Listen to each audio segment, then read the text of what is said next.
गणतंत्र दिवस से पहले देश की राजधानी दिल्ली और उसके आसपास के इलाकों में सुरक्षा व्यवस्था कड़ी कर दी गई है। राजपथ और उससे सटे हुए इलाकों को मल्टी लेवल सिक्योरिटी से मजबूत करते हुए फेस रिकॉग्निशन सिस्टम और 500 से ज्यादा सीसीटीवी लगाए गए हैं।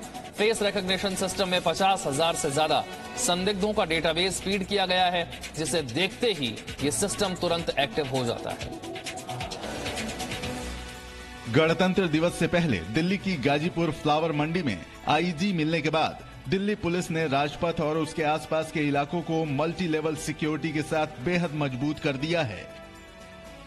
इतना ही नहीं, फेस रिकॉग्निशन सिस्टम में 50,000 से ज्यादा संदिग्धों का डेटाबेस फीड किया गया है, जिसे देखते ही ये सिस्टम तुरंत एक्टिव हो जाता है।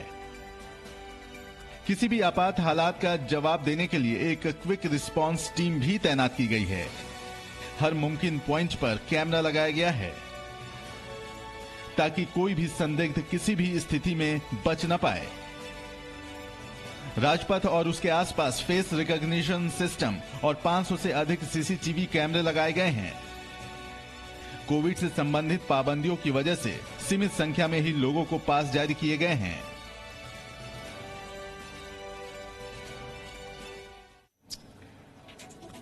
2019 में दिल्ली के एक बिजनेसमैन के साथ क्रिप्टो करेंसी को लेकर हुए साइबर फ्रॉड में दिल्ली पुलिस ने एक बड़ा खुलासा किया है। जांच में दिल्ली पुलिस ने पाया है कि इस साइबर फ्रॉड में फिलिस्तीन की एजेंसी हमास का हाथ था। अब दिल्ली पुलिस इंटरपोल की मदद से इस नेटवर्क से जुड़े हुए लोगों तक पहुंचना चाहती है, जिससे कि इस मामले की पूरी साजिश का पता चल सके। भारत समेत दुनिया भर के तमाम मुल्कों में क्रिप्टो करेंसी का चलन तेजी से बढ़ता जा रहा है और साथ ही साथ बढ़ता जा रहा है क्रिप्टो करेंसी को लेकर साइबर फ्रॉड। क्रिप्टो करेंसी के एक साइबर फ्रॉड के मामले को सुलझाने का दावा दिल्ली पुलिस ने किया है, जिसमें कई चौंकाने वाली चीजें सामने आई हैं। दरअसल दिल्ली पुलिस पश्चिम बिहार इलाके के बिजनेसमैन के वॉलेट से चोरी हुए करीब 4.5 करोड़ रुपए की बिटकॉइन और दूसरी क्रिप्टो करेंसी की जांच कर रही थी। दिल्ली पुलिस की आईएफएसओ यूनिट को तहकीकात में पता चला कि उस क्रिप्टो करेंसी के तार फिलिस्तीन की एजेंसी हमास से जुड़े थे। दिल्ली पुलिस के मुताबिक जांच के दौरान पता चला कि हमास अपनी आतंकी गतिविधियों को चलाने के लिए क्रिप्टो करेंसी के जरिए फंड इकट्ठा करता है और इसी के चलते इसके कई क्रिप्टो वॉलेट को इजराइल और अमेरिका ने बैन किया हुआ है। दिल्ली पुलिस अब इंटरपोल के जरिए इजिप्ट और फिलिस्तीन के इस नेटवर्क से कथित रूप से जुड़े लोगों तक पहुंचना चाहती है। देश की सरहदों पर केवल बाहरी दुश्मनों का ही खतरा नहीं होता, बल्कि कुछ ऐसे दुश्मन भी होते हैं जो सुरक्षा बलों के साथ साथ मूव करते हैं। आप समझे कि नहीं, वो दुश्मन होते हैं मच्छर, बहुत खतरनाक मच्छर। ये मच्छर सामान्य मच्छरों के मुकाबले ज्यादा खतरनाक होते हैं, जिन पर काबू किए बिना देश के दुश्मनों से मुकाबला करना आसान नहीं होता। ऐसे ही दुश्मनों से बीएसएफ के जवान त्रिपुरा में जैसे राज्यों में कैसे मुकाबला करते हैं, ये आपको दिखाते हैं। भारत और बांग्लादेश के बीच करीब 4,096 किलोमीटर की लंबी सरहद है, जिसमें से सबसे ज्यादा 2,216 किलोमीटर पश्चिम बंगाल और इसके बाद 856 किलोमीटर त्रिपुरा में भारत बांग्लादेश के बीच सरहद मौजूद है। मेघालय में 443, असम में 263 और मिजोरम में 318 किलोमीटर की बांग्लादेश के साथ हमारी सीमा है। बॉर्डर से आतंकियों के घुसने की आशंका हमेशा बनी रहती है। आतंकियों और घुसपैठियों के अलावा बीएसएफ जवानों को यहाँ मौजूद मच्छर भी परेशान करते हैं।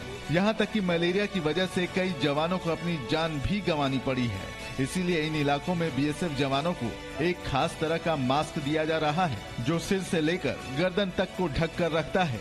ये मास्क एक जाल की तरह होता है। त्रिपुरा की सीमा बांग्लादेश से लगती है। 15 अगस्त और 26 जनवरी से पहले त्रिपुरा जैसे बॉर्डर राज्यों में अतिरिक्त निगरानी बढ़ानी पड़ती है। 29 जनवरी को राजपथ पर होने वाली बीटिंग रिट्रीट सेरेमनी में पहली बार 1000 ड्रोन के जरिए लेजर शो आयोजित किया जाएगा, जिसमें 75 वर्षों की उपलब्धियों को दिखाया जाएगा। चीन, रूस और ब्रिटेन के बाद 1000 ड्रोन के साथ इतने बड़े पैमाने पर समारोह में परफॉर्म करने वाला भारत चौथा देश होगा। आसमान में चमकता ड्रोन सितारा, सुरक्षा के साथ रोशनी से जगमगाया आसमान, 3 रंगों में रंगा राजपथ। ये तस्वीरें बताती हैं कि देश में गणतंत्र दिवस का जश्न शुरू हो गया है। इसी के साथ ही शुरू हो गई है बीटिंग रिट्रीट सेरेमनी की तैयारियां और 29 जनवरी को होने वाले जश्न में पहली बार शामिल होने के लिए 1000 made in India drone rehearsal कर रहे हैं। जिसके बाद ये पहली बार कार्यक्रम में अपना कमाल दिखाएंगे। बीटिंग रिट्रीट समारोह में पहली बार लेजर शो का आयोजन भी किया जाएगा। केंद्रीय विज्ञान और प्रौद्योगिकी मंत्रालय ने इन ड्रोन कैमरों को तैयार किया है। चीन, रूस और ब्रिटेन के बाद 1000 ड्रोन के साथ इतने बड़े पैमाने पर समारोह में परफॉर्म करने वाला भारत चौथा देश होगा। ड्रोन शो 10 मिनट की अवधि का होगा और आसमान में कई रचनात्मक संरचनाओं के माध्यम से सरकारी उपलब्धियों का प्रदर्शन होगा। उत्तर प्रदेश में पहले चरण का मतदान 10 फरवरी को होगा, जिसे लेकर मेरठ समेत तमाम जिलों में पार्टी और प्रत्याशियों ने जनसंपर्क तेज कर दिया है। इसी जनसंपर्क के दौरान मेरठ में बीजेपी पर आक्रोशित ग्रामीणों ने हमला कर दिया, उनकी गाड़ियों पर पत्थर बरसाने लगे, जिसके बाद बीजेपी प्रत्याशी चौधरी मनिंदर पाल सिंह को वहां से जान बचाकर भागना पड़ा। उत्तर प्रदेश में होने वाले आगामी विधानसभा चुनाव का बिगुल बज चुका है और पहले चरण का मतदान 10 फरवरी को होगा, जिसके लिए पार्टियां समेत प्रत्याशियों ने जनसंपर्क बढ़ा दिया है।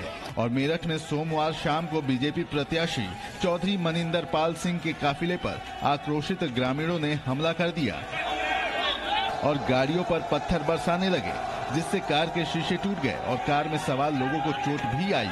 जिसके बाद ग्रामीणों ने जमकर हंगामा किया, जिससे भाजपा प्रत्याशी और उसके समर्थकों को अपनी जान बचाकर भागना पड़ा। चौधरी मनिंदर पाल सिंह मेरठ जिले की सिवाल विधानसभा से बीजेपी के प्रत्याशी हैं। वहीं बीजेपी प्रत्याशी और उसके समर्थकों की माने तो सपा और आरएलडी के कार्यकर्ताओं ने साजिशन लोगों को भड़काया, पत्थरबाजी की वारदात को अंजाम दिया। इस हमले के बाद बीजेपी प्रत्याशी मनिंदर पाल ने पथराव करने वालों के खिलाफ सरधना थाने में तहरीर दी है और पुलिस ने आरोपियों के खिलाफ कड़ी कार्रवाई का आश्वासन दिया है।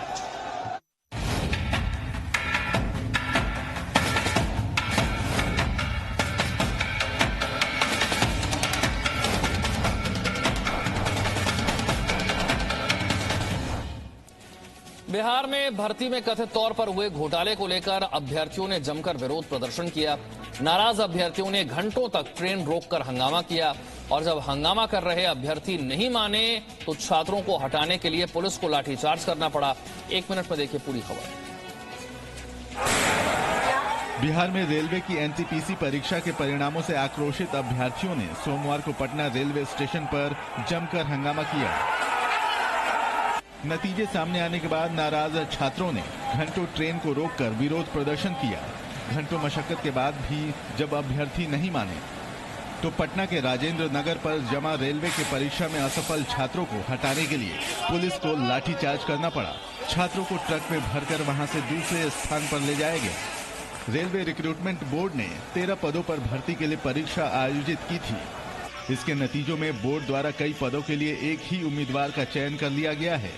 ऐसी परिस्थिति में एक उम्मीदवार की वजह से कई उम्मीदवार दौड़ से बाहर हो गए हैं और चयन से वंचित रह गए हैं, जिसको लेकर अभ्यर्थियों ने जमकर हंगामा किया। बल प्रयोग करके लोग को बचाया गया है।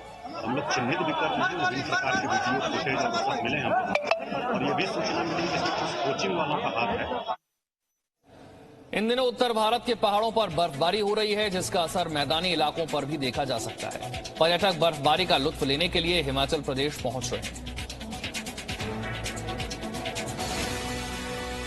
वादिये नीचार से लेकर पहाड़ों की रानी कहे जाने वाले शिमला तक कुदरत के बदले मिजाज की ही तस्वीर देखने को मिल रही है। और शिमला को ऐसे ही पहाड़ों की रानी नहीं कहा जाता है। इसके पीछे इसकी खूबसूरती है, जिसमें बर्फ है, पेड़ है, साथ ही बर्फ और पेड़ से ढकी बर्फीली वादियां हैं।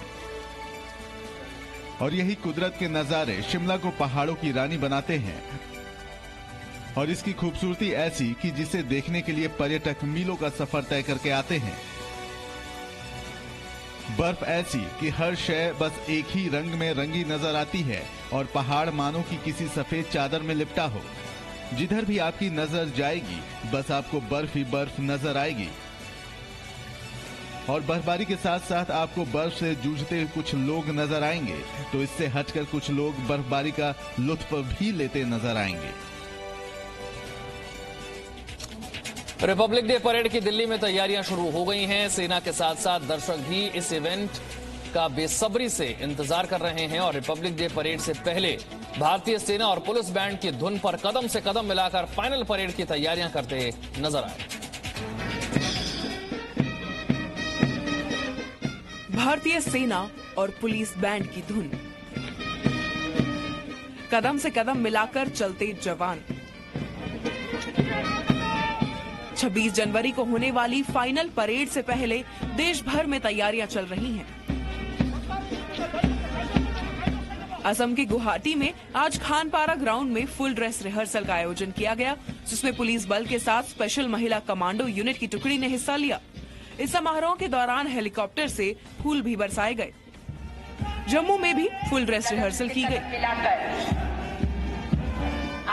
मौलाना आजाद स्टेडियम में सीआरपीएफ, सशस्त्र पुलिस बल, एनसीसी के जवानों के साथ कई स्कूलों के छात्रों ने भी इस मार्च पास्ट में हिस्सा लिया। और बॉर्डर सिक्योरिटी के पीछे इस दौरान सुरक्षा को देखते हुए आयोजन स्थल और उसके आसपास के इलाकों को सील कर दिया गया।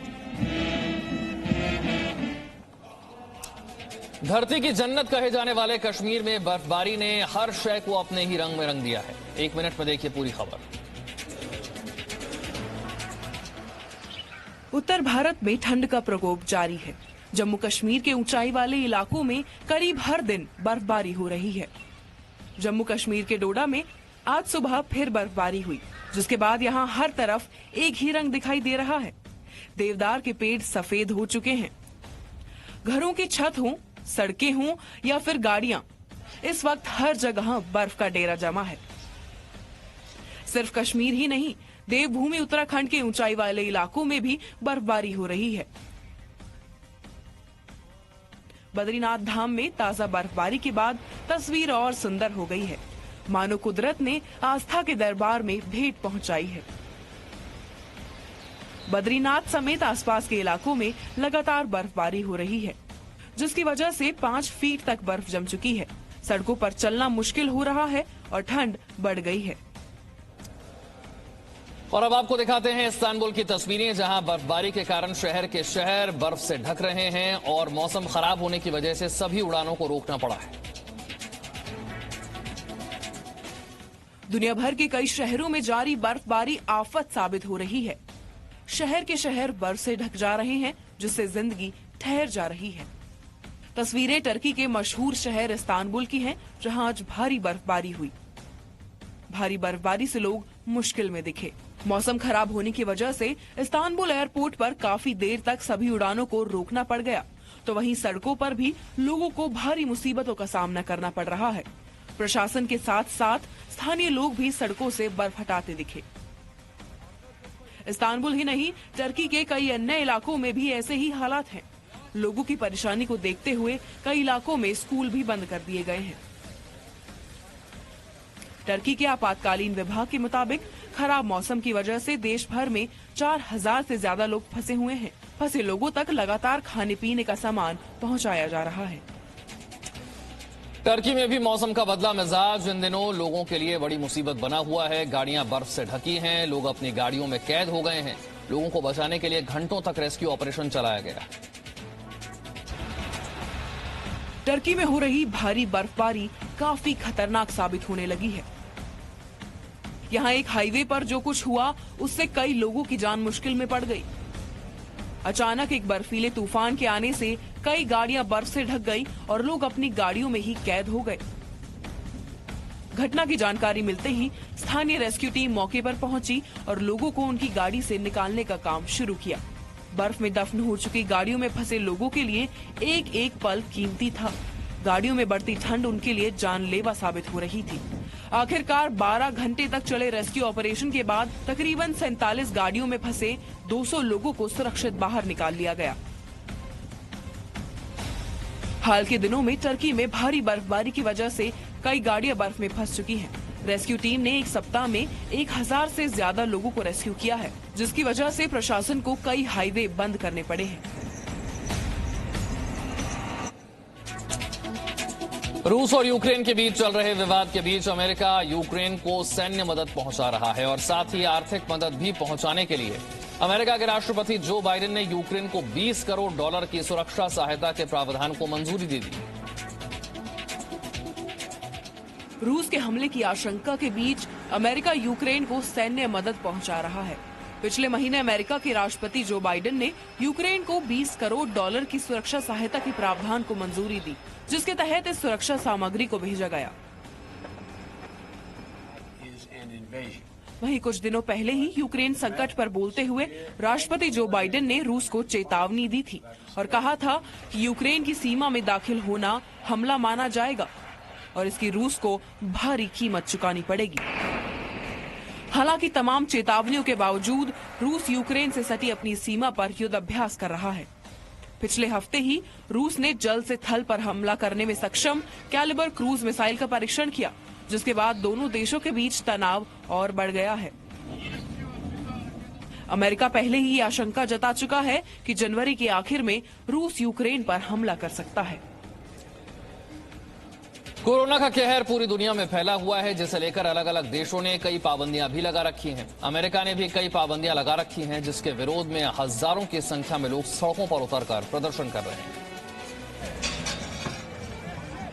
पूरी दुनिया कोरोना की नई लहर का सामना कर रही है और यही वजह है कि देश कई तरह की प्रतिबंध लागू कर रहे हैं, लेकिन लोगों को ये प्रतिबंध अब खटकने लगे हैं। वॉशिंगटन डीसी में हजारों लोग कोविड-19 को लेकर बाइडेन सरकार की नीतियों के खिलाफ प्रदर्शन कर रहे हैं।